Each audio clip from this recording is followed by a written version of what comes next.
Welcome everyone, मैं हूँ प्रतीक्षा। Guys, काफी टाइम बाद मैं एक सीरीज एक्सप्लेन करने वाली हूँ। हालांकि इस सीरीज का मेरा मन रिव्यू करने का भी था, लेकिन उससे पहले मैंने सोचा कि आपको इस शानदार सीरीज का एक एक एपिसोड के साथ में जब तक एक्सप्लेनेशन नहीं मिलेगा तब तक आप सब लोग भी उसके बारे में पॉइंट ऑफ व्यू नहीं दे पाएंगे। ये सीरीज पूरी तरीके से एडम फैमिली पे बेस्ड है। एडम्स फैमिली के पास में सुपर नेचुरल पावर थी, जिन्हें कोई लोग भूत समझते हैं तो कोई लोग वैम्पायर और कोई लोग वुल्फ। अभी तक कोई भी ये क्लियर नहीं कर पाया है कि आखिर ये वाइल्ड सुपरनैचुरल फैमिली है कैसी। हाल ही में नेटफ्लिक्स ने एक सीरीज अपलोड करी है जिसका नाम वेंसडे है। वेंसडे एडम्स फैमिली की सबसे बड़ी बेटी का नाम है, जो कि अपने घर की सबसे इंटेलिजेंट लड़की, जिसका IQ लेवल सबसे परफेक्ट, वो किसी इंजीनियर से कम नहीं है। उसके पास हर एक तरीके का टैलेंट है, उसे सारी लैंग्वेजेस आती है, लेकिन वो सबसे ज्यादा स्ट्रेट फॉरवर्ड है, इंट्रोवर्ट है, उसे वायलेंस पसंद है और उसे सबसे ज्यादा मजा हमेशा अपने भाई को मारने में आता है। ये सारी चीजें गाइज आपको तभी क्लियर होगी जब आप एडम्स फैमिली के फैन हो या फिर आपने एडम्स फैमिली की मूवी देखी हो। रेफरेंस के लिए मैं आपको बताना चाहती हूँ कि एडम्स फैमिली पहले से ही मैंने अपने चैनल पे अपलोड कर रखी है, जो कि लाइव एक्शन और एनिमेटेड दोनों ही अलग अलग चैनल्स पे अपने अपने जोन के अंदर अपलोड है। हालांकि अगर आपने अब तक भी एडम्स फैमिली नहीं देखी है तो भी आप कहीं ना कहीं वेंसडे से रिलेट कर पाएंगे, जैसे जैसे मैं आपको उसके कैरेक्टराइजेशन के बारे में बताती जाऊंगी। वैसे तो गाइज मैंने अभी तक जितना भी बोला है ये किसी रिव्यू से कम नहीं है, फिर भी अगर आप इस सीरीज का रिव्यू चाहते हैं तो प्लीज मुझे कमेंट सेक्शन में कमेंट करके जरूर बताइएगा कि आप इस सीरीज का रिव्यू भी सुनना चाहते हैं। तो चलिए फिर बिना प्रतीक्षा कराए मैं आप सभी लोगों को एडम्स फैमिली की सबसे बड़ी बेटी, जिसका नाम वेंसडे है, उसकी लाइफ और उसकी जर्नी के बारे में बताना शुरू करती हूँ। एपिसोड के स्टार्टिंग में हम वेंसडे नाम की लड़की को देखते हैं, जो कि एक नॉर्मल सी स्कूल के अंदर आई है, जिसे कोई भी पसंद नहीं करता, क्योंकि ये लड़की मॉडर्न जमाने के अंदर ब्लैक एंड व्हाइट थीम लेके घूम रही है। ये किसी भी बच्चे से घुलती मिलती नहीं है और सारे बच्चे वेंसडे से दूर रहना ही पसंद करते हैं। वेंसडे का एक भाई भी है जिसका नाम पक्सली है, जिसका शौक ग्रेनाइट और बॉम्ब से खेलने का है। हालांकि इस समय पक्सली को ही कुछ बच्चों ने बुली करके बांध के लॉकर में बंद कर दिया। जब वेंसडे ने पक्सली को निकाला तो पूछा कि आखिर तुम्हारा ये हाल किसने किया, लेकिन पक्सली को ये बात नहीं पता थी और तब जाके हमें इस एपिसोड के अंदर सबसे पहले तो ये पता चलता है कि वेंसडे के पास में साइकिक पावर्स है। इन साइकिक पावर का यूज ये था कि वेंसडे अपने आप ही पास्ट के अंदर जाके ये देख पाई थी कि आखिर उसके भाई को किस किस लड़के ने परेशान किया। वेंसडे को भी ये बात नहीं पता थी कि उसके पास में इस तरीके के सुपरनैचुरल पावर्स हैं। अब आखिर वेंसडे अपने भाई का बदला तो जरूर लेगी, क्योंकि वेंसडे को पसंद था तो सिर्फ और सिर्फ रिवेंज। बुली करने वाले लड़के मस्त पूल के अंदर नहा रहे थे और वेंसडे का जैसा कि खुराफाती दिमाग था, वो काफी सारी पिराना फिशेस लेके आई और पूल के अंदर छोड़ दी। जिस लड़के ने पक्सली को पकड़ा था उस लड़के के साथ बहुत बुरा हुआ और ये थी वेंसडे की 8th स्कूल। 5 सालों के अंदर वेंसडे को 8 स्कूलों से एक्सपेल्ड कर दिया गया था, जिसके बाद हमें मोर्टिशिया और गोमेज दिखाए जाते हैं, जो कि एडम्स फैमिली के सबसे इम्पोर्टेंट कैरेक्टर है। गाइस, अगर इसके अंदर मुझे सबसे ज्यादा जो कमी खली है वो गोमेज और मोर्टिशिया से ही खली है, क्योंकि ये कैरेक्टर मेरे दिमाग में छपे हुए हैं और जब नए कैरेक्टर्स ने ये रोल प्ले किया है तो मुझे पुराने कैरेक्टर्स की बहुत ज्यादा याद आई। वेंसडे की अपनी पेरेंट्स से बिल्कुल भी नहीं बनती और वो मोर्टिशिया से पहले ही कह चुकी थी कि वो ज्यादा दिन की मेहमान नहीं है इस स्कूल में, वो जल्द ही यहाँ से भाग जाएगी। गोमेज अपनी बेटी से बहुत प्यार करता है और उसके लिए हमेशा अच्छा ही चाहता था कि वो जहाँ भी जाएगी तो वहाँ से एक ना एक की मरने की न्यूज तो जरूर आएगी। गोमेज और मोर्टिशिया वेंसडे को एक नेवरमोर अकेडमी के अंदर लेकर जाना चाहते थे। अब इस अकेडमी का काम क्या है, इसका नाम क्या है, वो सब मैं आपको बताना चाहती हूँ। रियल वर्ल्ड में हमें दिखाया गया है कि वैम्पायर, ड्रैकुला, मेड्यूसा, हाइड और ऐसे कई अननेचुरल पावर के साथ में जीने वाले लोगों की एक स्कूल है। ये जितने भी लोग हैं इन सबको आउटकास्ट कहा जाता है, जो कि नॉर्मल लोगों के साथ में ही रहते हैं, बट कुछ लोग आउटकास्ट को अपनाते हैं और कुछ लोग नहीं अपनाते। ऐसे सुपरनैचुरल पावर रखने वाले बच्चों के लिए एक स्कूल बनाई गई है जिसे नेवरमोर अकेडमी कहा गया है। ये एक बोर्डिंग स्कूल है जहाँ पे बच्चों को वहीं रहना पड़ता है। इसी के साथ सीन शिफ्ट होता है नेवरमोर अकेडमी के आसपास का, जहाँ पे एक लेडी एक बच्चे को समझाती है कि तुम्हें यहाँ पे अकेले नहीं घूमना चाहिए। ये बच्चा यहाँ पे ट्रैकिंग और कुछ लिखने के लिए आया था, हालांकि इसे इस जंगल में नहीं होना चाहिए था। और कुछ ही देर बाद हम देखते हैं कि कोई बहुत बड़ा मॉन्स्टर आके इस लड़के की जान ले लेता है। सीन नेवरमोर अकेडमी के अंदर शिफ्ट होता है। गोमेज और मोर्टिशिया दोनों ने ही यहीं से स्टडीज की थी। इस स्कूल की प्रिंसिपल का नाम लैरिसा विम्स था, जो कि मोर्टिशिया की क्लासमेट, रूममेट और बहुत अच्छी फ्रेंड भी थी। नेवरमोर से पास आउट होने के बाद लैरिसा ने इसे ही अपना पैशन बना लिया और वो इस स्कूल का मैनेजमेंट संभालने लगी। इस स्कूल के भी कुछ रूल्स थे कि बीच सेशन के अंदर वो किसी भी बच्चे को नहीं लेंगे, लेकिन जैसा कि वेंसडे के पेरेंट्स यहीं के ही स्टूडेंट थे, इसी कारण लैरिसा मोर्टिशिया को मना नहीं कर पाई और वेंसडे को यहाँ पे एडमिशन मिल जाता है। यहाँ पे हालांकि वेंसडे ने इसी टाइम पे प्रिंसिपल लैरिसा को कह दिया किया था कि मैं यहाँ पे ज्यादा दिन नहीं रुक पाऊंगी, और लैरिसा ने भी चैलेंज किया था कि मैं देखती हूँ कि यहाँ से पहले कौन जाता है। वेंसडे को एक रूममेट मिलती है जिसका नाम इनेट था। इनेट वेंसडे के बिल्कुल अपोजिट रंगीली सी लड़की थी। उसे हर चीज करना पसंद था जो कि गर्ल्स को करना पसंद होता है। वो सोशल मीडिया पे एक्टिव थी, उसे कलर्स पसंद थे, उसे लोगों से मिलना जुलना, फ्रेंडशिप सब पसंद था। वेंसडे बिल्कुल इसके अपोजिट थी। वो एक ब्लैक एंड व्हाइट लड़की थी, सोशल मीडिया से दूर रहती थी, उसे फ्रेंडशिप करना नहीं पसंद था, लेकिन अपने पेरेंट्स से दूर रहने के लिए वो इस समय नेवरमोर को भी एक्सेप्ट कर लेती है। इनेट अपने साथ में वेंसडे को लेके जाती है और पूरे स्कूल का सैर कराती है, जहाँ पे वो हर अलग अलग आउटकास्ट बच्चों के बारे में वेंसडे को बताती है। हालांकि स्कूल के अंदर पहले से ये गॉसिप्स होना शुरू हो गई थी कि एक साइकोपैथ लड़की जिसका नाम वेंसडे है, उसने स्कूल के मिड सेशन में एंट्री ली है। आखिर के अंदर गोमेज, मोर्टिशिया और पक्सली के जाने का टाइम आ गया था। ये लोग वेंसडे को गुड बाय करते हैं और कहते हैं कि हम तुम्हें बहुत याद करेंगे, लेकिन वेंसडे को इन लोगों से कोई मतलब नहीं था। मोर्टिशिया जाने से पहले वेंसडे को एक लॉकेट देके जाती है जो कि एक W के सिंबल का था। वेंसडे के लिए वो लॉकेट इम्पोर्टेंट नहीं था क्योंकि वो अपनी माँ को पसंद ही नहीं करती थी, लेकिन अकॉर्डिंग टू मोर्टिशिया ये पेंडल आगे जाके वेंसडे को बहुत ज्यादा हेल्प करेगा। वेंसडे यहाँ पे अकेली ना रहे और वो किसी और को नुकसान ना पहुँचा दे, इसी कारण एडम्स फैमिली वेंसडे के लिए अपना सबसे इम्पोर्टेंट पर्सन वेंसडे के साथ ही छोड़ देते हैं, जो कि था थिंक। ये एक सिंगल हैंड है जिसकी बॉडी है ही नहीं, लेकिन फिर भी इस हाथ में जान है। स्टोरी आगे बढ़ती है और हमें जंगल दिखाया जाता है। यहाँ के पुलिस वाले को शेरिफ कहा जाता है। इस समय जो पुलिस स्टेशन के अंदर जो सबसे बड़ा मास्टर रहता है उसे भी शेरिफ कहा जा सकता है। शेरिफ यहाँ पे जंगल में छानबीन करता है और ये उसका दूसरा तीसरा केस था जब किसी इंसान के इतने बुरी तरीके से इन्हें टुकड़े मिले थे, क्योंकि कोई भी जानवर इंसान के इतने बुरी तरीके से टुकड़े नहीं कर सकते थे। शेरिफ को पूरा डाउट नेवरमोर स्कूल के ऊपर ही था, क्योंकि वहीं पे सुपरनैचुरल पावर्स रखने वाले बच्चे हैं। वेंसडे को रूम शेयर करना पसंद नहीं था, लेकिन अब जब उसे इनेट के साथ में डाल दिया गया था तो वेंसडे अपना रूम खुद के हिसाब से बनाने लगी थी। आधे रूम को वो पूरी तरीके से ब्लैक एंड व्हाइट कर देती है, वहाँ से कलर्स हटा देती है। इसी के कारण इनेट की उससे थोड़ी बहुत बहस हो जाती है। इनेट वेयरवुल्फ फैमिली से बिलोंग करती थी। हालांकि इनेट अभी तक भी पूरी तरीके से वेयरवुल्फ नहीं बनी थी, सिर्फ उसके नाखून बाहर आते थे, लेकिन फिर भी वो वेंसडे को पूरी तरीके से नोच सकती थी। और इसी टाइम पे यहाँ एंट्री होती है मिस थॉर्नेल की। ये टीचर यहाँ पे प्लांट की टीचर हैं। गाइज ये सीन और ये जगह देखिए मुझे कहीं ना कहीं हैरी पॉटर भी रिलेट करता है, क्योंकि हैरी पॉटर के अंदर भी प्लांट्स की ऐसी ही एक टीचर हुआ करती थी। जैसे ये स्कूल है, स्कूल के अंदर जैसे बच्चे हैं, जैसे मैजिकल पावर्स है, ये सब कुछ कहीं ना कहीं हैरी पॉटर से बहुत रिलेट करती है। थॉर्नेल भी आके वेंसडे से उसका हालचाल पूछती है और कहती है कि अगर तुम्हें किसी भी चीज की जरूरत हो तो तुम मुझसे बात कर सकती हो, लेकिन वेंसडे थॉर्नेल को भी उल्टे सीधे जवाब देके यहाँ से भेज देती है। अगले दिन हम यहाँ पे वेंसडे को देखते हैं जो कि अपनी सबसे फेवरेट एक्टिविटी करने आई थी। वो यहाँ पे फेंसिंग करने आई थी। अब फेंसिंग का मीन्स है गाइस तलवारबाजी करना। इस स्कूल के अंदर सबसे पॉपुलर लड़की का नाम बियंका था। बियंका के पास सुपरनैचुरल पावर थी कि वो किसी को भी अपनी आवाज से मैनिपुलेट कर सकती है। वो जो कहेगी सामने वाला इंसान भी मैनिपुलेट होके वही करता रहेगा। बियंका यहाँ पे एक रोवन नाम के लड़के के साथ में प्ले कर रही थी और उसे बहुत बुरी तरीके से हराने के बाद उसके इंसल्ट भी करने लगी। तब यहाँ पे बियंका का कहना था कि क्या कभी भी कोई मुझसे आके लड़ सकता है, क्या कोई ऐसा पैदा भी हुआ है। और तभी यहाँ पे वेंसडे आके खड़ी हो जाती है और उसके बाद में बियंका से फाइट करने के लिए उसे चुनौती दे देती है। देखते ही देखते वेंसडे और बियंका के बीच में बहुत शानदार वाली फाइट दिखाई जाती है, जिस फाइट के अंदर वेंसडे जीत जाती है। और जीतने के बाद में वेंसडे यहाँ पे शर्त रखती है कि अगर वो नेक्स्ट राउंड खेलेगी तो इंटरनेशनल रूल्स के साथ में ही खेलेगी, यानी कि नो कवर नो मास्क। जीत यहाँ पे किसी का खून ही तय करेगी। और इस राउंड के अंदर बियंका जीत जाती है और वेंसडे के सर पे चोट लग जाती है। वेंसडे को ये बात बिल्कुल मंजूर नहीं होती। वेंसडे जब यहाँ पे फर्स्ट एड लेने के लिए रुकी हुई थी तब वो रोहन से भी मिलती है और अब शर्त के मुताबिक वेंसडे इस स्कूल को छोड़ के जाने वाली थी। वैसे भी वेंसडे इस स्कूल में ज्यादा दिन नहीं रहती, लेकिन जैसे ही वेंसडे यहाँ से बाहर निकलने लगी तभी उसके ऊपर गारगोइल का एक बहुत बड़ा स्टैचू आके गिरने ही वाला था कि तभी वेंसडे को कोई बचा लेता है। इस लड़के का नाम जेवियर है। ये बियंका का एक्स बॉयफ्रेंड था। वेंसडे की पूछने पे जेवियर बताता है कि बचपन के अंदर तुमने भी मेरी एक बार जान बचाई थी। असल के अंदर जेवियर एडम्स फैमिली का बहुत दूर का रिश्तेदार था।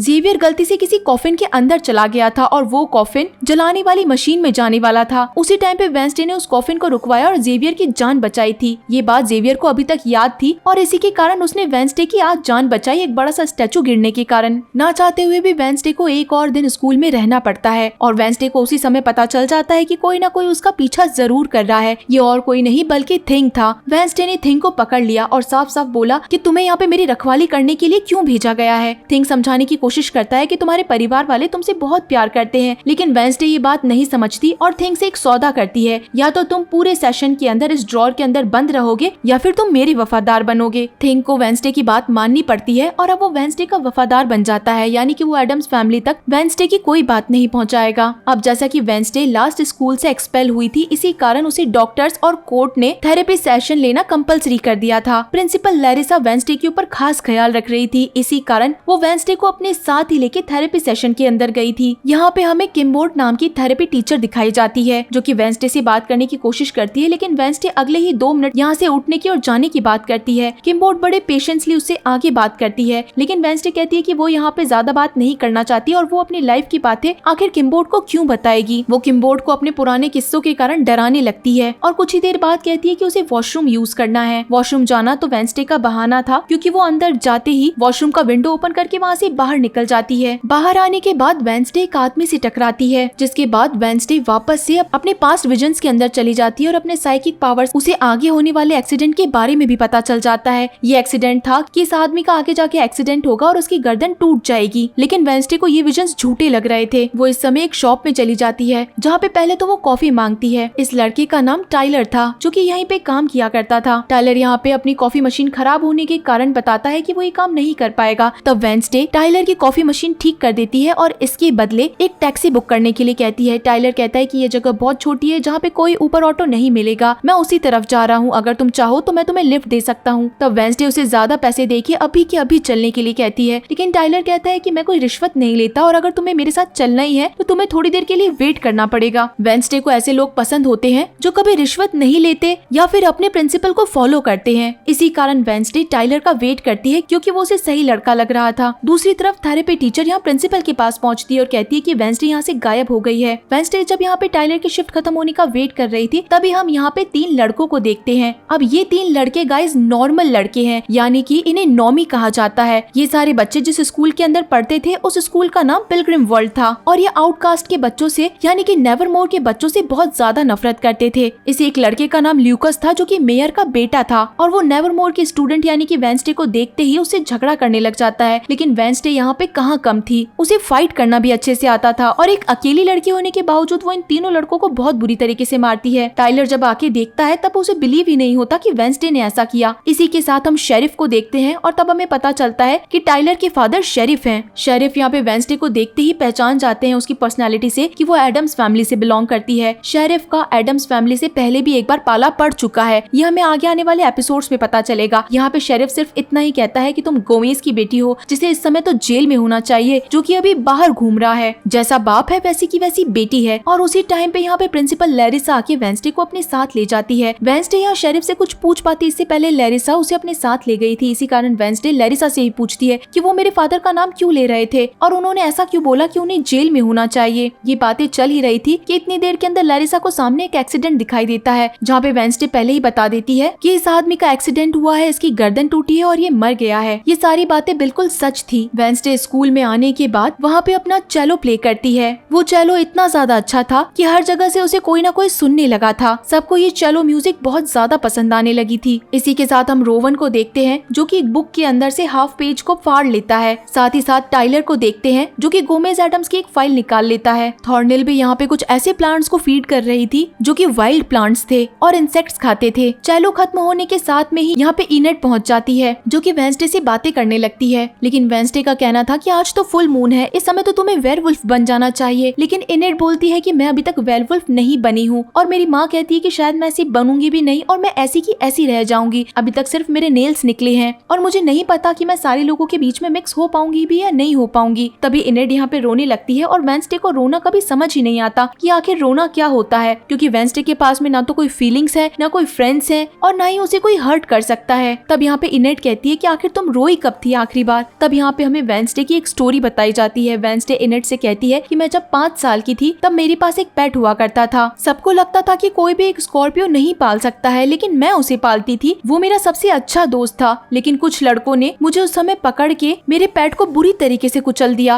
और ये सब कुछ मेरे आंखों के सामने हो रहा था। मैं उस दिन सबसे ज्यादा रोई थी और उसके बाद मैं कभी नहीं रोई। इसका मतलब था कि वेंसडे ने खुद को काफी ज्यादा डेवलप किया है। वो अब किसी के हर्ट होने से हर्ट कभी नहीं होती है, बल्कि अपने लाइफ में रहती है। वेंसडे को तभी याद आता है कि इस समय वो इनेट से मदद ले सकती है और कंप्यूटर के थ्रू टाइलर को कॉल कर सकती है, क्योंकि एक वही इंसान था जो कि उसे रेलवे स्टेशन तक लेके जा सकता था। इसके बाद हम थिंक को देखते हैं, हैं जो कि टाइलर के घर पे पहुंच जाता है। पहले तो टाइलर बुरी तरीके से डर जाता है कटे हुए हाथ को देखकर, लेकिन बाद में टाइलर थिंक के हाथ पे लिखे हुए नंबर पे कॉल करता है। तब यहाँ पे वो वेंसडे से कनेक्ट हो पाता है। वेंसडे ने यहाँ पे टाइलर को अपने नेक्स्ट प्लानिंग के बारे में बताया था कि कैसे उसे एक फेयर के अंदर भागना है और टाइलर उसे वहीं पे लेने के लिए आए। वेंसडे यहाँ पे इनिड को भी बता चुकी थी कि कैसे वो इस फेयर से भागने वाली है, लेकिन इनिड और वेंसडे दोनों को ही पता था कि प्रिंसिपल लैरिसा का पूरा ध्यान वेंसडे पे है। अगर वेंसडे थोड़ी भी इधर उधर हुई तो प्रिंसिपल लैरिसा उसे पकड़ लेंगी। यहाँ पे वेंसडे गेम प्ले करने के लिए आती है। तभी यहाँ पे जेवियर भी आता है जो कि वेंसडे से बात करने की कोशिश भी करता है, लेकिन वेंसडे के ऐसे उल्टे जवाब सुन बेचारा जेवियर भी यहाँ से चला जाता है। गेम के अंदर वेंसडे को एक पांडा मिलता है और इसी के कारण वो लैरिसा का ध्यान भटका देती है और सीधी जाके टाइलर से मिलती है और उसे कहती है कि यहाँ से हमें जल्द ही चलना पड़ेगा, तो मुझे बस पार्किंग लॉट में मिलो और जैसे ही आतिशबाजी शुरू हो जाएगी हम यहाँ से भाग जाएंगे। टाइलर उसी टाइम पे फटाफट से पार्किंग में पहुंच जाता है, लेकिन उसी टाइम यहाँ पे ल्यूकस अपने दोनों दोस्तों के साथ पहुंचता है। वेंसडे जब यहाँ से भागने वाली थी कि तभी वो रोवन से टकराती है और उसे फिर से विजन्स आते हैं कि रोवन यहाँ पे मरने वाला है। वेंसडे भागती भागती अपना रास्ता मोड़ देती है और रोवन को रोकने जाती है, क्योंकि ये दूसरा तीसरा इंसिडेंट था जब सारी चीजें सच होती जा रही थी। इसी कारण वेंसडे रोवन के पीछे बहुत दूर तक भागती है कि तुम आखिर मत जाओ जंगल में, तुम्हें यहाँ पे खतरा हो सकता है। लेकिन रोवन जैसे ही जंगल में पहुंच जाता है तो वो वेंसडे के ऊपर अटैक करना शुरू करता है। रोवन के पास में भी साइकिक पावर्स थी और इसी के कारण वो वेंसडे के ऊपर फोर्स लगा के उसे पेड़ तक पहुंचा देता है। रोवन यहाँ पे एक पेपर वेंसडे को दिखाता है कि ये देखो, इस पेपर के अंदर तुम हो जो कि 25 साल पहले ही मेरी माँ ने ड्रॉ किया था। उन्होंने मुझे बताया था कि ये स्कूल इस लड़की के कारण बर्बाद हो जाएगा, इससे पहले तुम कुछ बर्बाद करो, मैं तुम्हें मार देना चाहता हूँ। रोवन रोते रोते वेंसडे को मारने ही वाला था कि तभी यहाँ पे वही बहुत बड़ा मॉन्स्टर आ जाता है जो कि आते ही रोवन के ऊपर बुरी तरीके से अटैक करता है। वो वेंसडे की तरफ देखता है और वहाँ से चला जाता है। सीन में हमें ऐसा दिखाया जाता है कि उसने वेंसडे को नहीं मारा। वेंसडे यहाँ पे आके रोवन को देखती है कि वो जिंदा भी है या मर गया है, लेकिन तब तक रोवन मर चुका था। लेकिन उसके पास रखा हुआ पेपर वेंसडे को मिल जाता है। वेंसडे के पास बहुत बड़ा सस्पेंस क्रिएट हो जाता है कि आखिर यहाँ पे आते ही फर्स्ट डे पे रोवन नाम के लड़के ने उस पे अटैक किया, जो कि उसे कह रहा है कि 25 साल पहले ही ये भविष्यवाणी बन गई थी कि तुम इस स्कूल को नुकसान पहुंचाओगी। वेंसडे का आखिर इन सब से क्या लेना देना है? वो मॉन्स्टर कौन था, वो जंगल में क्या कर रहा है, और उसने रोवन को क्यों मारा और उसने वेंसडे को क्यों नहीं मारा? इतने सारे क्वेश्चंस के साथ वेंसडे की आखिरी लाइन थी कि जैसा कि उसके पेरेंट्स ने कहा था कि नेवरमोर से वेंसडे कभी जाने की जिद नहीं करेगी, और ऐसा ही होता है। इन्हीं सारी सस्पेंस के साथ फर्स्ट एपिसोड गाइस यहीं पे खत्म हो जाता है। तो आप सभी लोगों को ये डिटेल एपिसोड कैसा लगा मुझे जरूर बताइएगा। तो चलिए फिर मिलते हैं आप सभी लोगों से अगले एपिसोड में, तब तक के लिए टाटा।